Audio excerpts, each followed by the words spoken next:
señor Romanchenko, por favor. Denis, pressecretario. Muy bien.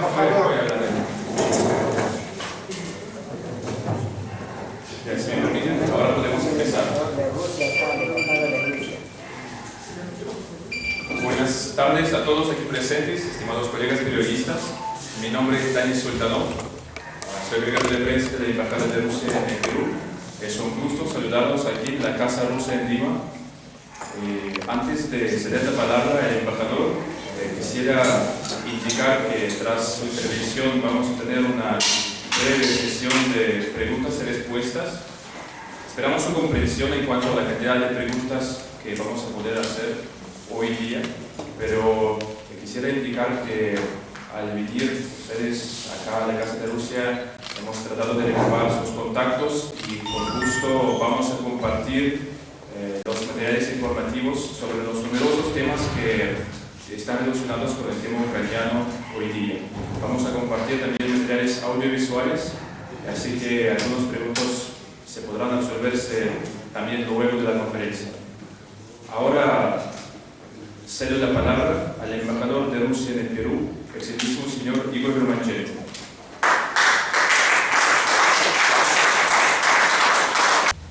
Muy buenas tardes. Gracias por venir acá.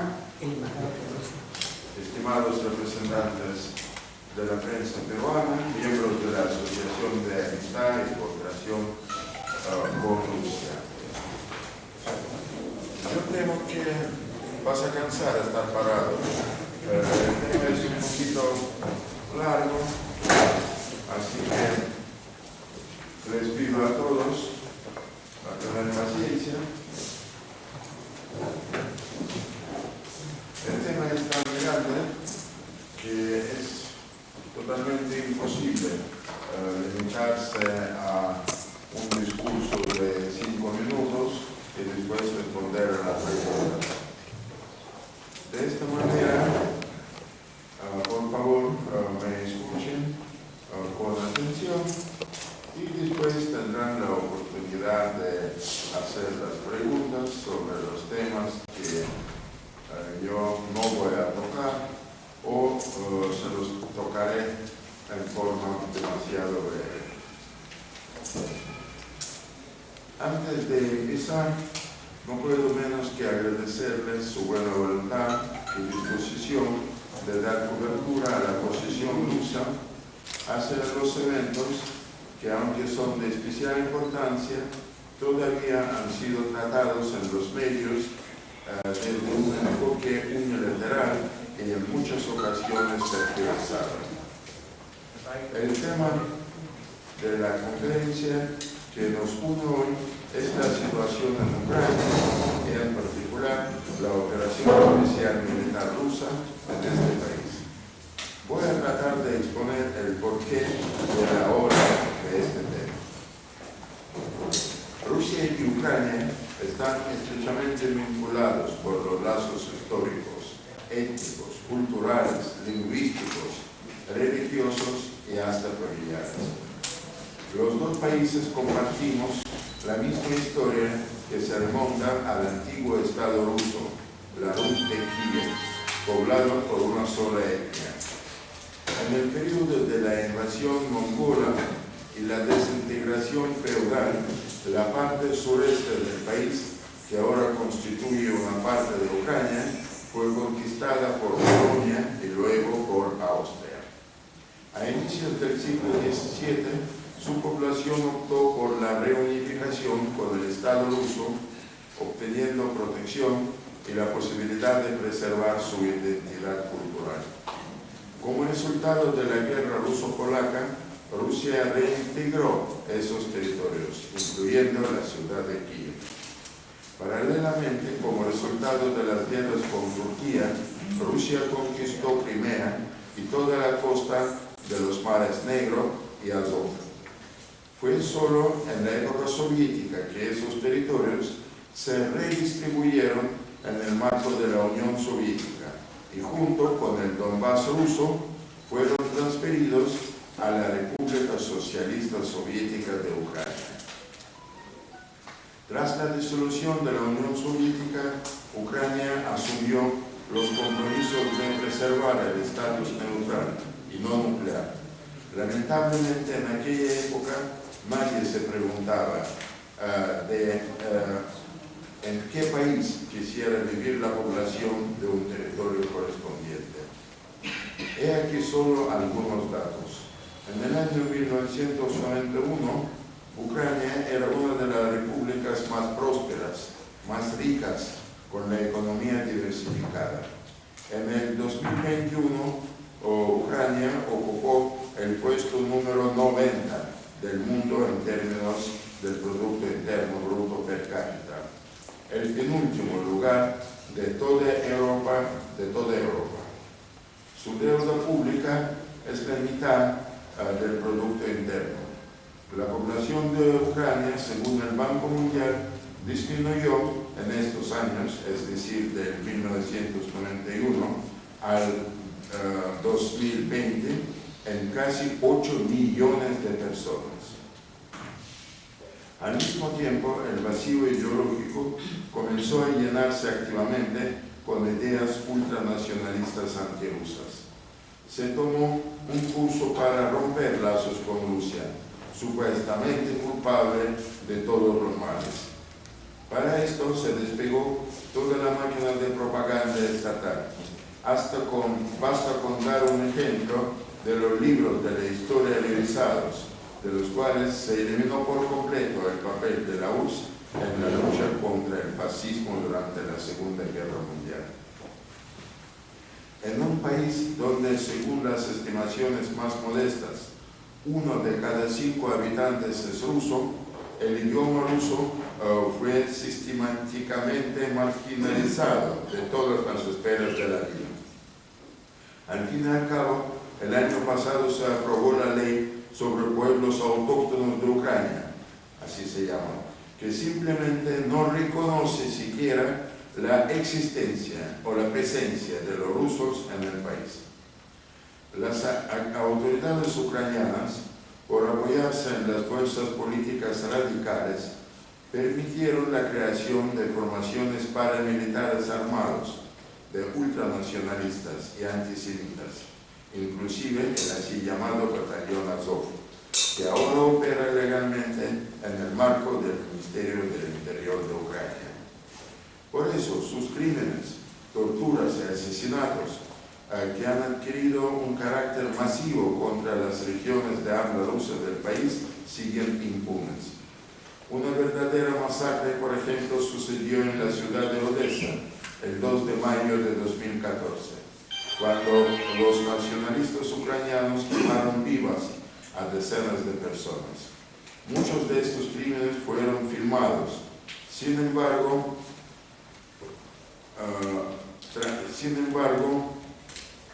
nadie fue ni condenado ni siquiera acusado.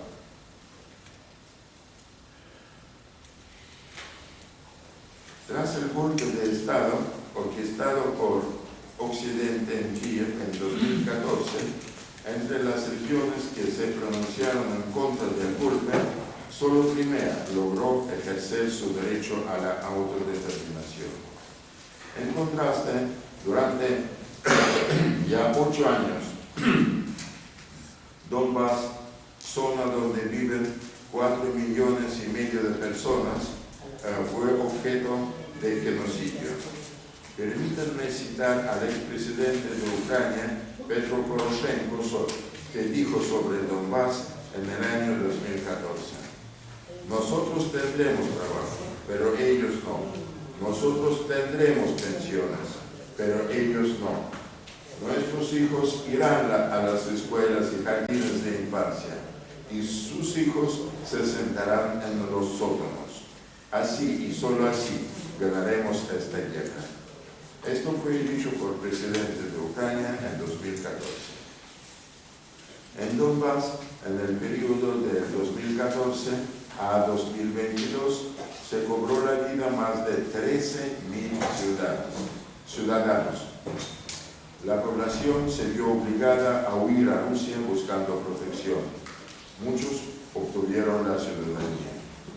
Hasta el último momento, Rusia ha abogado por una solución pacífica al conflicto interno ucraniano en el marco de los acuerdos de Minsk, reconociendo los territorios de las repúblicas de Donetsk y Lugansk como parte de Ucrania. Kiev, por el contrario, optó por una solución militar en Donbass, de hecho, rompiendo los acuerdos de Minsk. Al mismo tiempo, Ucrania renunció a su estatus neutral.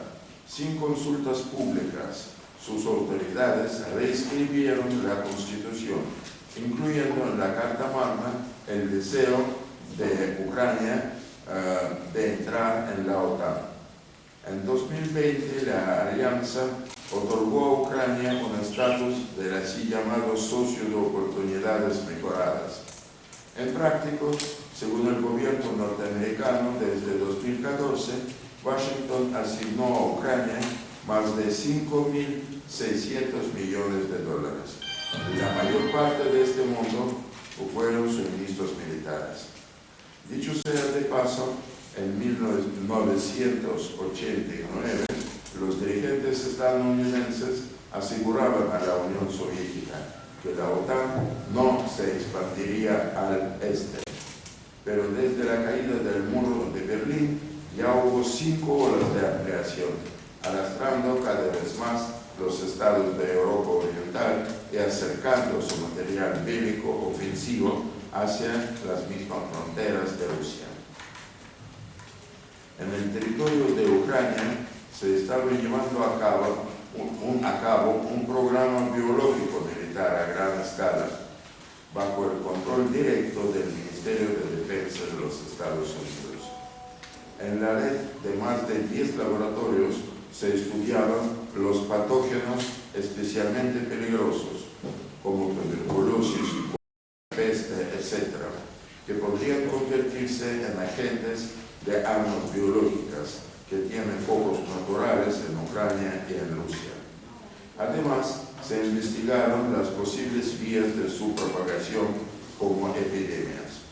Una vez incluida la operación militar de Rusia, una vez iniciada la operación militar de Rusia, Estados Unidos evacuaron los laboratorios de las ciudades de Kiev, Kharkiv y Odessa, inclusive las sustancias y muestras biológicas, y urgentemente intentaron de destruir los documentos sobre sus labores.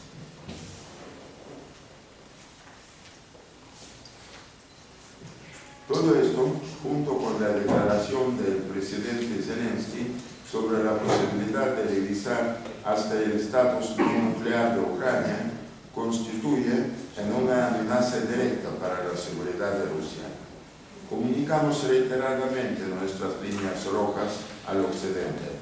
Se nos rieron en la cara y las cruzaron las líneas y las cruzaron en Ucrania. Este año, al obtener datos de que la parte ucraniana estaría preparando una incursión militar a Donbass en marzo, Rusia el pasado 21 de febrero decidió reconocer las repúblicas de Donetsk y Lugansk y firmar con ellos tratados de amistad y asistencia mutua. En este contexto, el presidente de Rusia decidió llevar a cabo una operación militar especial en Ucrania. Sus objetivos son defender la población civil de Donbass, desmilitar y desnazificar a Ucrania, asegurar su estatus neutral, no nuclear y no alineado.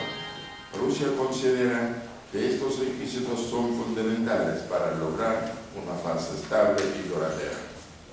En las ciudades ucranianas que durante la operación han puesto al control de las Fuerzas Armadas rusas, se mantiene la vida normal y el orden público, el funcionamiento del transporte y de otros servicios.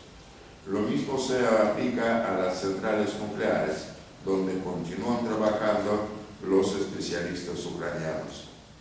Rusia, a su vez, continúa recibiendo enormes flujos de refugiados, más de medio millón desde el comienzo de la operación. Asimismo, en este periodo Rusia ya ha entregado más de 8.500 toneladas de ayuda humanitaria. La verdadera amenaza para la población civil en Ucrania son las acciones de los batallones nacionalistas que antes de la operación rusa habían perpetrado con impunidad los crímenes contra los rusoparlantes del Donbass y hoy en día han tomado como rehenes a los habitantes de las ciudades y se esconden detrás de ellos como detrás de un escudo humano. Es por eso que están saboteando la evacuación. Despliegan armas pesadas y lanzacohetes múltiples en barrios residenciales. Al mismo tiempo, Rusia es objeto de una masiva campaña de desinformación y la censura total de sus medios de prensa, como la prohibición de Russia Today y otros canales de televisión rusas. Desafortunadamente, la mayor parte de los medios peruanos en sus secciones internacionales replican palabra por palabra materiales del BBC y de otras agencias monopolizadas que nada tienen que ver con objetividad ni imparcialidad.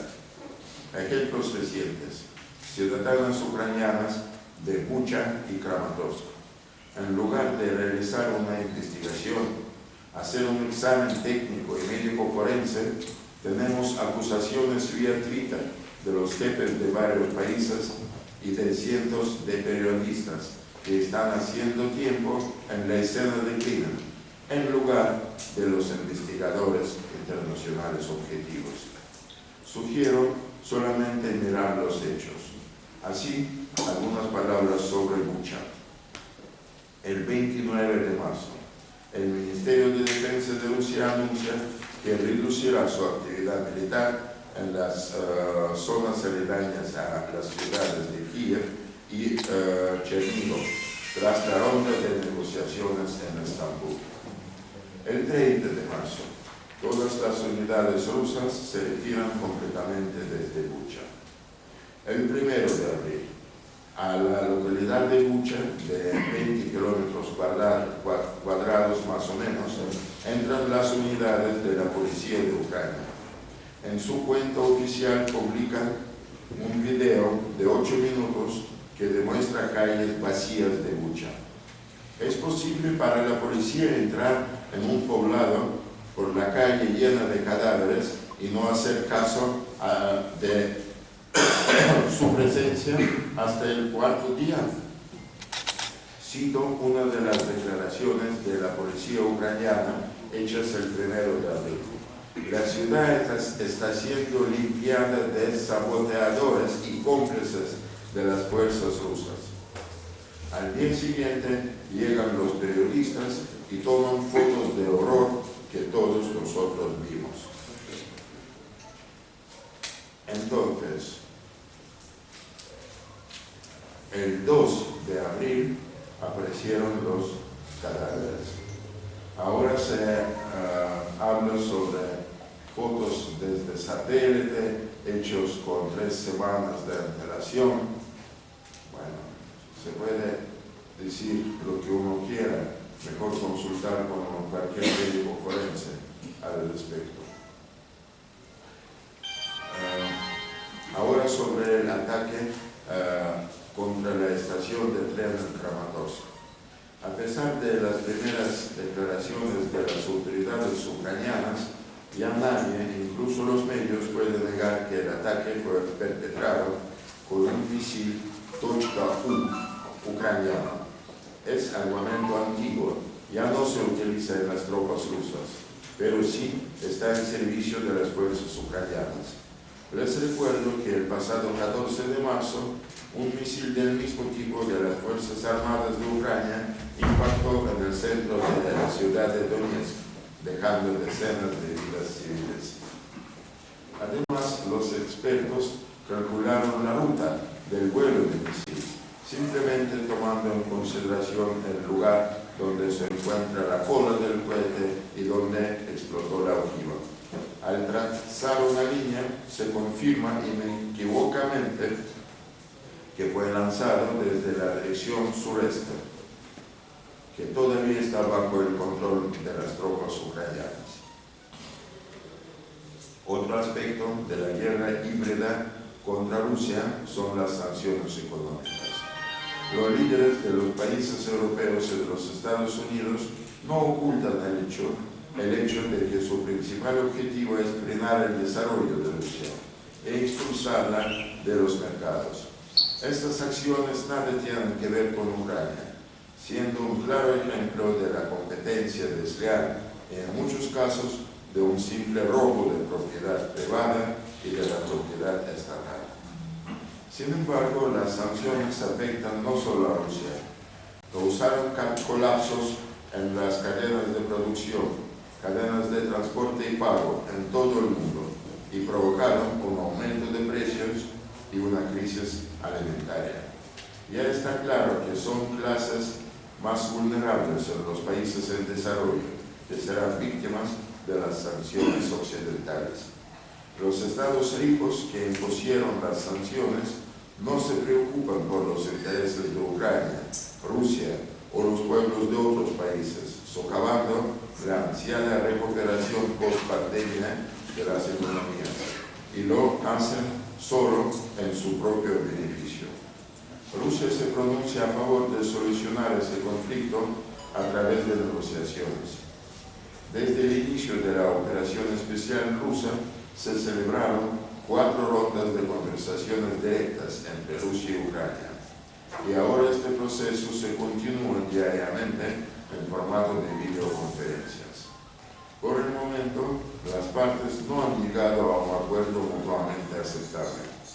Aunque al finalizar la ronda de Estambul se pudo decir que se vislumbraba la luz al final del túnel. Ahora, lamentablemente, los negociadores ucranianos intentan dilatar el proceso negociador, renunciando a manifestar una postura constructiva ni reaccionar oportunamente a los documentos y propuestas de la parte rusa. Rusia respeta la soberanía de todos los estados. Se vio obligada a tomar la difícil decisión de iniciar una operación militar en Ucrania, ya que se agotaron otros medios. Gracias y estoy dispuesto a responder a las preguntas.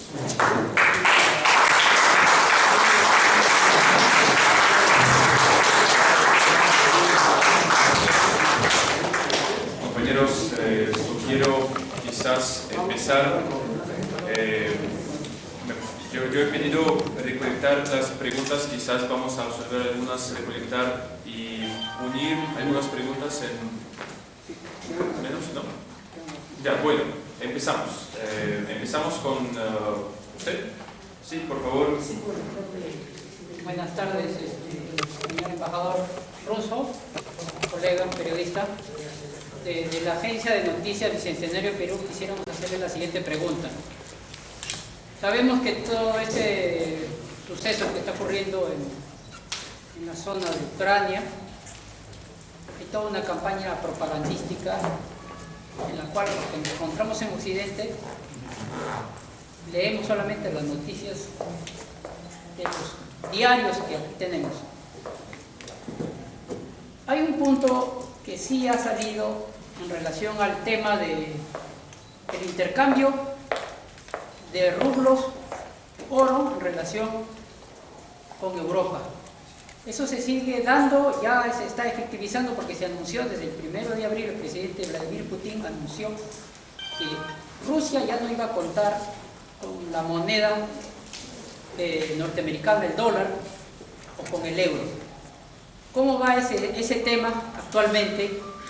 El intercambio de rublos, oro, con Europa. Este tema está en proceso.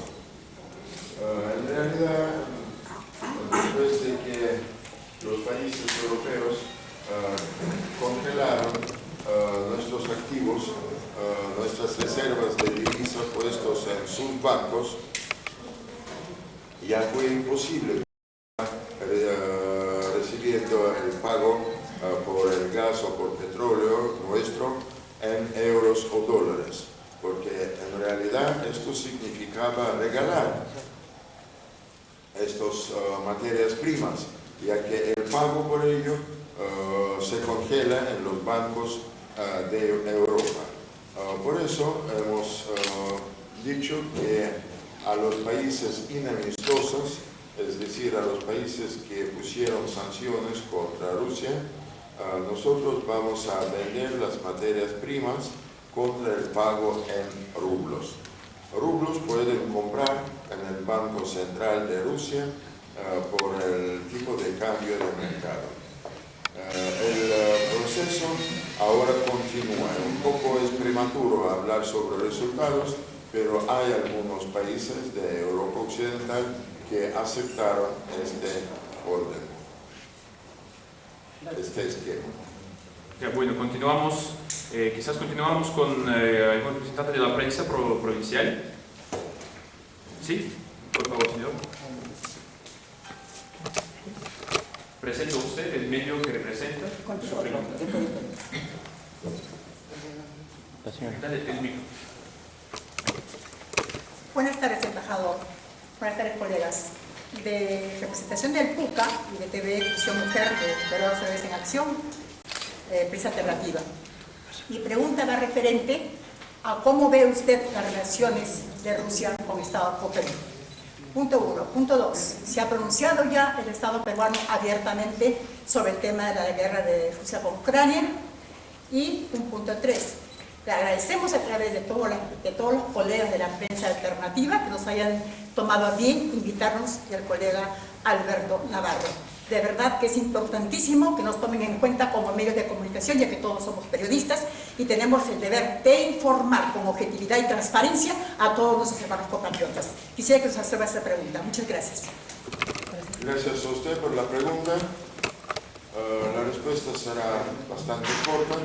Las relaciones con el Perú se desarrollan bien, aunque en la ONU, bajo la presión de algunos países occidentales, Perú apoyó la resolución que condena a Rusia como un país agresor. Sin embargo, nosotros somos constructivos, nosotros preferimos ver los lados positivos del tema, así que nosotros no consideramos al Perú como un país inamistoso. Nosotros estamos dispuestos a continuar desarrollando las relaciones económico-comerciales. Repito que es un tema, lo de comercio, un poco complicado porque muchas cosas dependen de las cadenas logísticas, cadenas financieras y antes de última época muchas mercancías, por ejemplo rusas, Perú compraba en Países Bajos, por ejemplo, en las bolsas de Países Bajos. Ahora tendrán que hacer las compras directamente a Rusia, pero para eso no hay todavía, solamente se están formando los mecanismos. Me refiero al alquiler de barcos, me refiero al sistema de pagos, etcétera, etcétera. Pero yo estoy seguro que vamos a superar estas dificultades. Es algo pasajero. De todas maneras, no hay ninguna restricción ni de la parte peruana ni de la parte rusa para el comercio bilateral. Ya, y un compañero me pidió la pregunta también. Sí, acá. Ya, hay varias, ¿no? Bueno, con el micro. Soy director del Boletín Zenit, San Martín de Porres. Mi pregunta es como ilustración para nosotros, el público. ¿Cuándo y por qué algunas provincias y estados de Rusia, asociados de Rusia, miembros de Rusia, comenzaron a separarse, disgregarse? Se fueron separando, disgregando, alejando de la madre patria. No es nada fácil la pregunta. Pienso que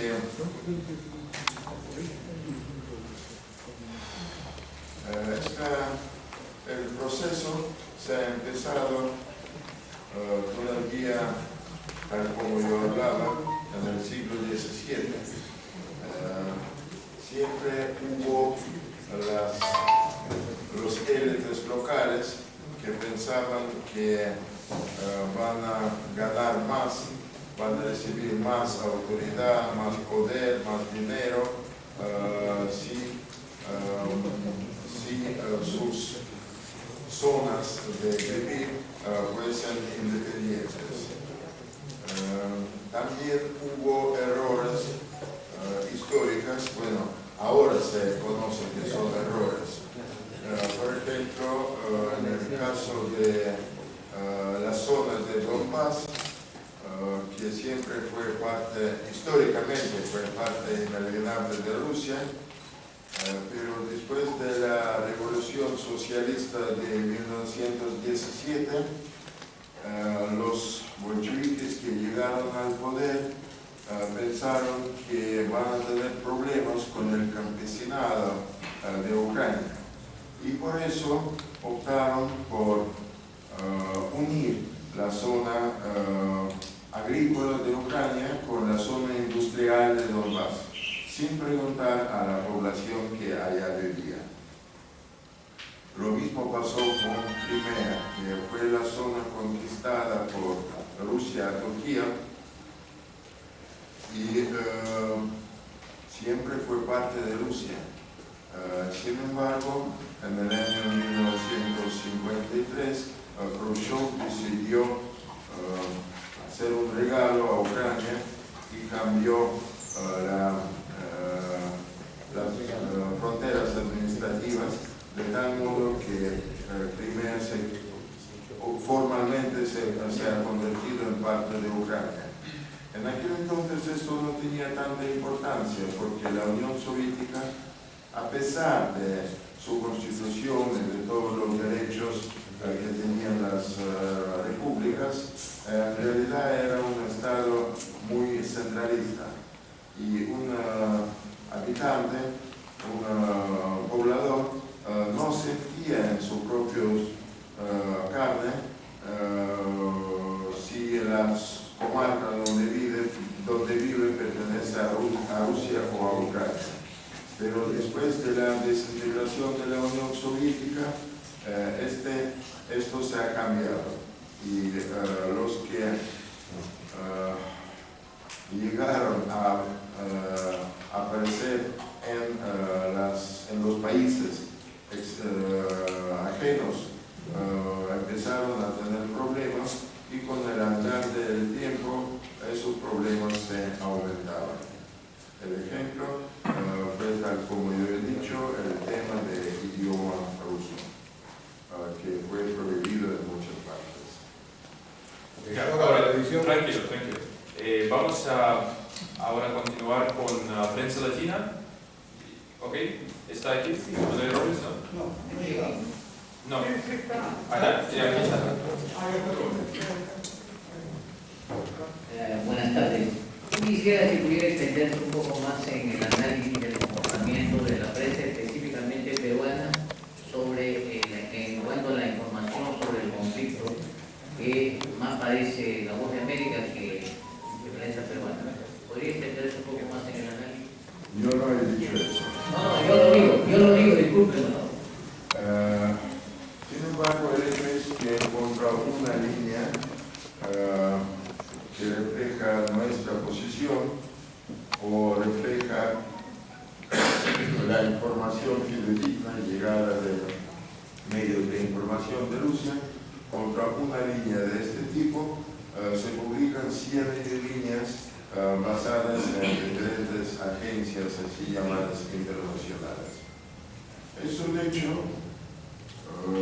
y por mí, menos mal que esa una línea contra 100 se publica. Sería mucho peor si no se publicase nada. Sin embargo, hay cosas que yo no entiendo. En particular, no entiendo por qué dejó de ser transmitido la señal de RT por las redes privadas peruanas. Pero eso hay que preguntarnos a mí, sino a la empresa Movistar. Seguramente les van a responder. Ya, bueno, ahora procedemos con el señor Nolasco. Buenas tardes, de la revista Marca. El agradecimiento al embajador, al cuerpo diplomático por la conferencia de prensa que nos ofrece bastante. La primera pregunta es respecto a qué real tiene la afectación económica, las sanciones económicas que han impuesto contra la Federación Rusa. La prensa monopólica en el Perú distorsiona la información, ¿no? Cuando nosotros entendemos que principalmente quien va a sufrir con esas sanciones económicas es Occidente, Europa, que no puede vivir sin el gas, por ejemplo, sin el gas ruso. La otra pregunta es si se ha reestructurado el cambio de la comunidad económica que surge después de la desintegración de la Unión Soviética y en qué aporta eso a la solución de estas sanciones. Gracias. Quiero pedir, por favor, que mejor una pregunta por periodista. Yo siempre no entendí bien lo que usted estaba preguntando. Sin embargo, hablando sobre las sanciones, puedo decir que sí hacen daño a la economía rusa, pero hacen mucho más daño a la economía de los países quienes los introdujeron. Y lo que me provoca tristeza, hacen daño a terceros países que no tienen nada que ver. Por ejemplo, Perú importa los abonos para la agricultura peruana. ¿Qué tiene que ver eso con el conflicto ruso-ucraniano? Rusia está dispuesto a hacer el suministro. Sin embargo, y Perú va a comprar, pero va a haber dificultades, va a haber interrupciones, va a haber llegada tardía de este material tan necesario, repito, porque no hay barcos, no hay bancos, no hay costumbres, no hay conocimiento personal. En ambos países las empresas que producen y comercian con esa mercadería son empresas privadas. Entonces, todo depende de la actividad de estas compañías para comprar y recibir esa mercancía. También Rusia importa de Perú frutas, hortalizas, harina de pescado, muchas otras mercancías que Perú necesita, pero para suministrarlos hace falta buscar nuevos caminos, nuevos mecanismos. Esto va a tomar tiempo. Lo que se refiere a la Alemania, bueno, a la Europa Occidental y al tema de gas, bueno, es cosa de ellos. Si quieren vivir en lo frío y lavarse la cara con agua helada, bueno, están en su derecho. Sí, nosotros vamos a recibir menos euros, pero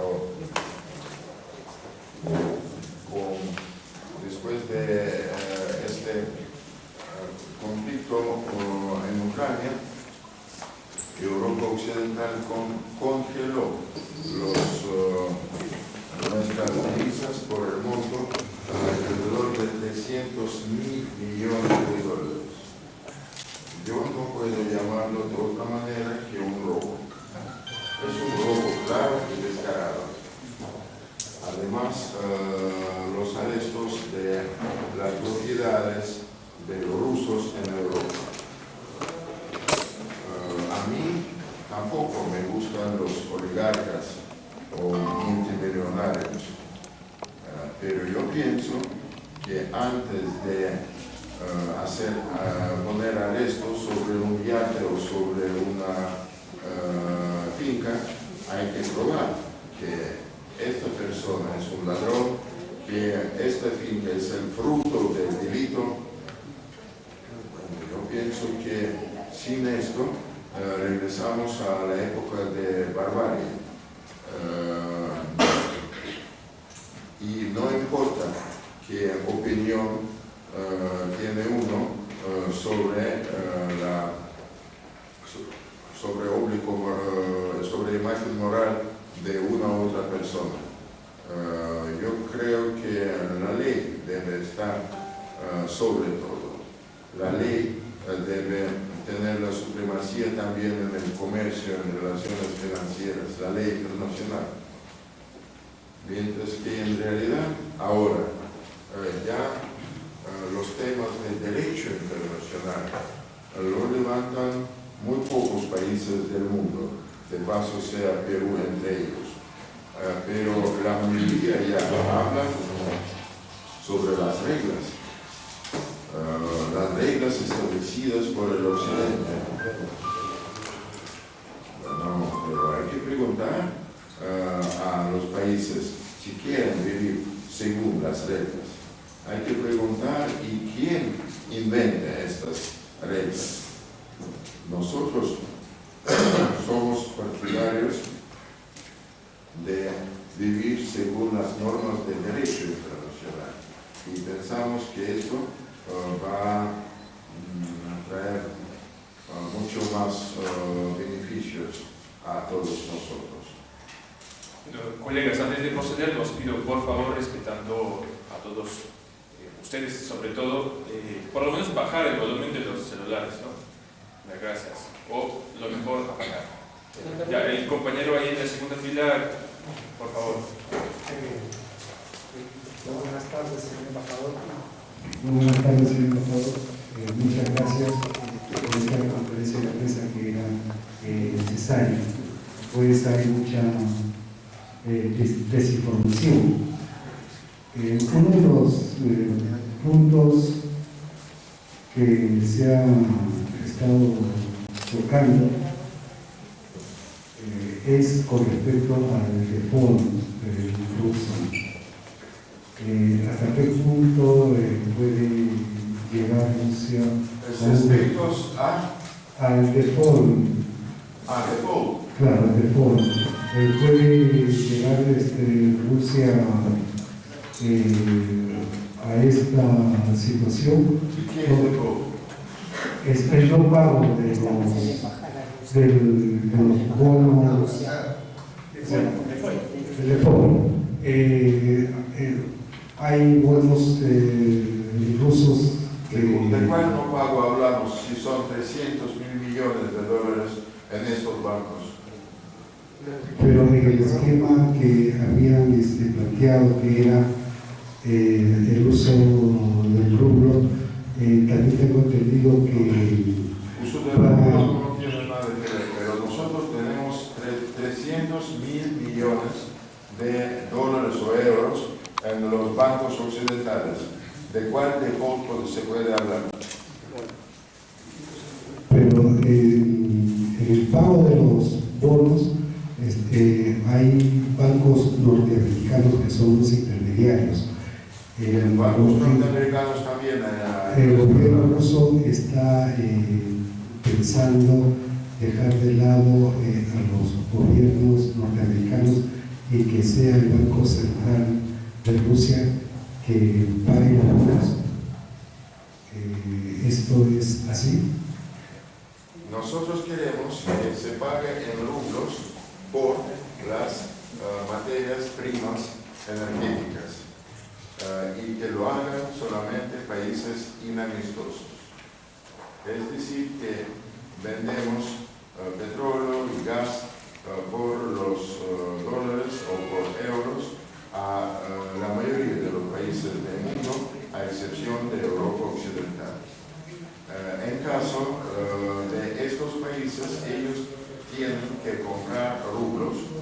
en el Banco Central de Rusia, pagando con su divisa. Lo que se refiere al default es un invento del Occidente, porque, repito, hay más de 300, casi 400 mil millones de dólares congelados por ellos en los bancos. Entonces ellos hacen veces que este monto de dinero congelado está ya robado por ellos y quieren que traemos más plata, también en euros y dólares, para pagar por los compromisos asumidos. Me parece que es un doble engaño. Nosotros hemos pagado con nuestro dinero que ellos arrestaron. Ellos no cumplieron los pagos. Por eso yo hablaría sobre el default de ellos, no de nosotros. Porque cualquier banco, cuando recibe la plata, toma sus compromisos. Ellos recibieron nuestra plata, tomaron los compromisos y no lo cumplieron. Entonces, ¿quién tiene el default? ¿Rusia o ellos? Yo pienso que ellos. Gracias. Por favor, Para la televisión. Muy buenas tardes a todos los colegas que se encuentran acá. Nosotros somos una prensa alternativa. Tenemos el programa Agenda Ciudadana. Y bueno, hay varios colegas de Cora que están acá. Quisiera manifestarles sobre el cerco informativo que hay en lo que respecta a la guerra o a la operación militar realizada por Rusia en Ucrania.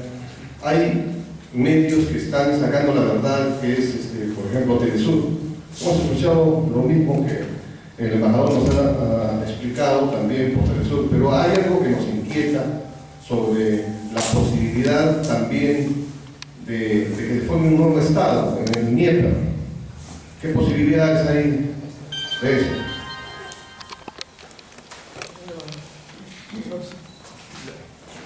No sabré responder a su pregunta. No sabré responder porque yo creo que el futuro de Ucrania depende de los habitantes de Ucrania. Pero para que esa dependencia sea verdadera, correcta y no formal, debe haber una democracia en Ucrania, debe haber una desnazificación de Ucrania, debe haber las garantías democráticas en Ucrania. Cuando se forme todo eso, entonces los ciudadanos de Ucrania tomarán la decisión sobre su país. Una consulta, señor embajador, buenas tardes. Le saluda Carlos Guamán de Radio Libertad. Mi consulta es, usted mencionó que hay congelamientos para el país de Rusia. Y mi consulta además viene a ser, ¿qué países, tras los problemas bélicos, qué países están apoyando a Rusia? Y punto número 2, si hay peruanos que todavía están dentro de ese sistema bélico o que le están apoyando, o hay un refugio para ellos en cuanto a la guerra. Repito que una palabra por favor. Somos muchos, ¿no? Yo no sabré responder a su pregunta. Yo soy embajador de Rusia. Esto tiene que preguntar al embajador de Ucrania. Porque en Rusia hay muchos peruanos que, sobre todo, que viven o trabajan o estudian y no hay ningún problema con ellos. En Ucrania hubo una cantidad relativamente pequeña de peruanos, que yo lo sepa, aunque repito que represento a Rusia. Entiendo que algunos se salieron, se evacuaron, la mayoría optó por quedarse, pero quedarse para largo tiempo o para poco tiempo, o tal vez ya se fueron del territorio ucraniano. Esto yo no sabré responderle.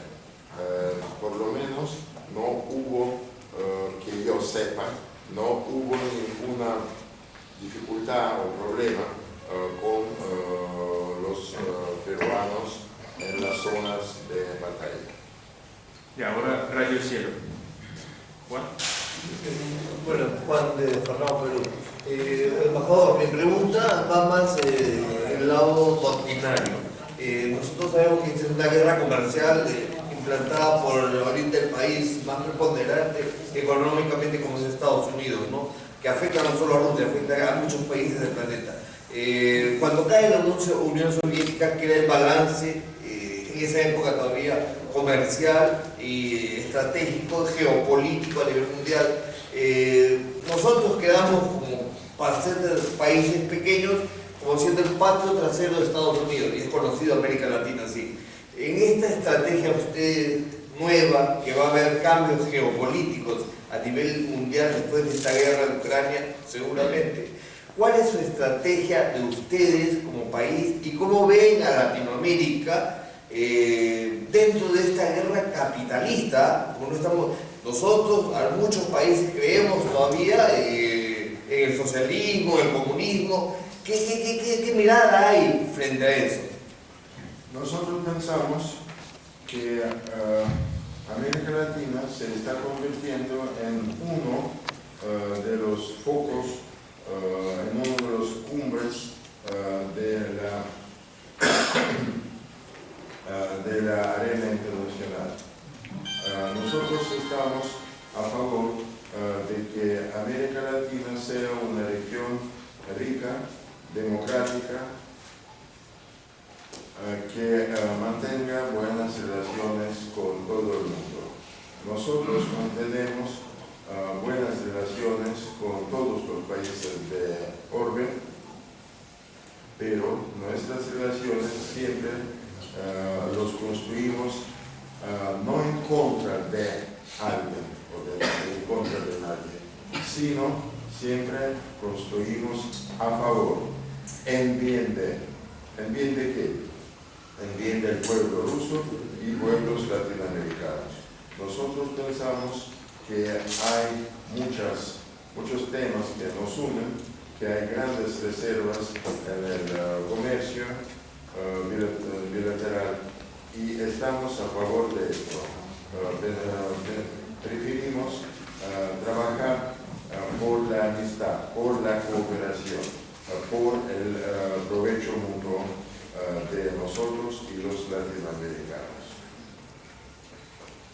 Y ahora Radio Latina. Aquí estamos otra vez.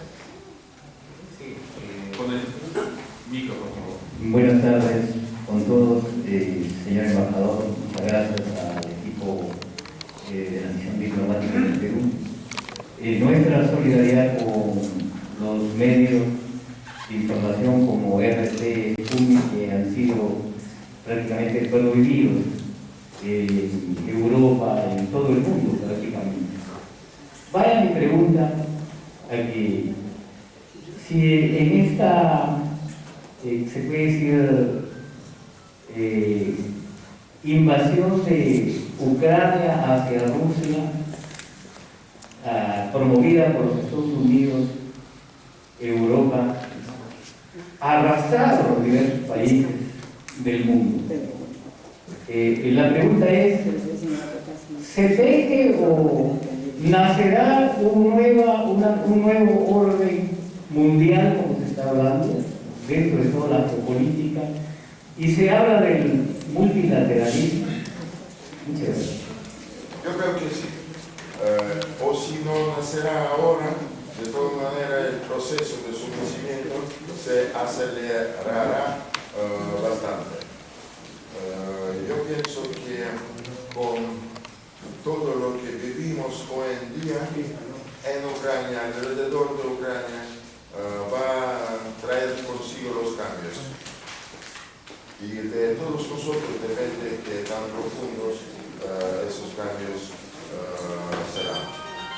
Pero los cambios, sí. Pensamos que con el proceso de sanciones, con el proceso de cambio de valores, todo eso eso va a ayudar a que en el mundo pasen los cambios.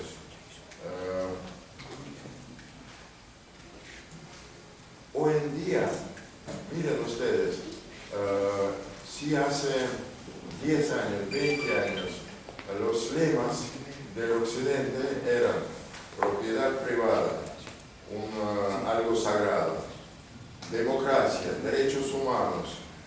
Ahora esos temas se mencionan, pero hablando de problemas ucranianos no son importantes.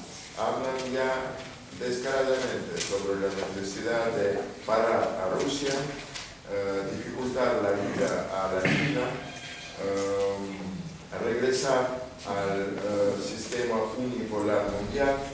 Esas son las tareas que ellos llevan a cabo. Y yo creo que esta quita de máscaras, va a ayudar mucho en que el mundo se convierta en un mundo multipolar, en el mundo democrático, en el mundo basado en el derecho. Por favor. Creo que vamos a terminar. Una última pregunta y... ¿Está aquí la Federación de Periodistas del Perú? ¿Sí? Por favor.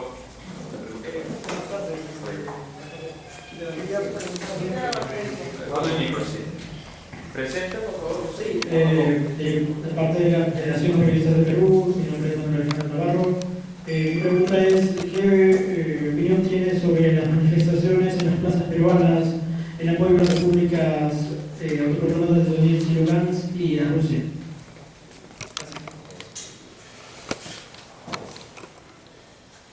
¿Qué puedo pensar?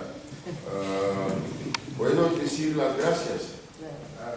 Y yo creo que con esto mi pensamiento al respecto se termina. Lo único que puedo decir, muchas gracias a todos los que expresan su voz a favor de Rusia.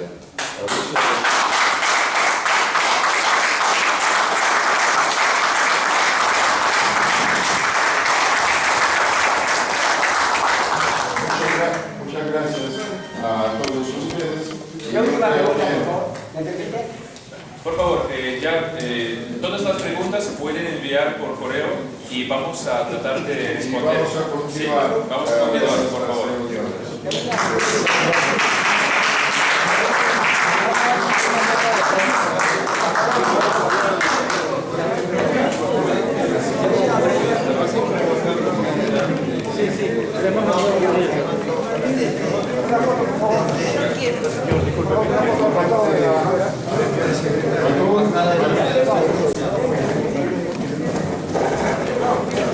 Compañeros periodistas, a todos los compañeros que han dejado su correo se les va a enviar por correo materiales informativos, fotos.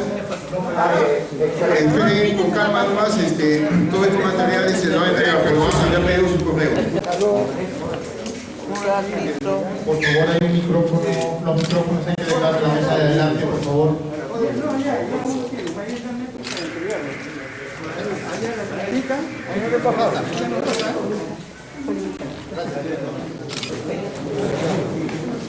Muchas gracias a todos.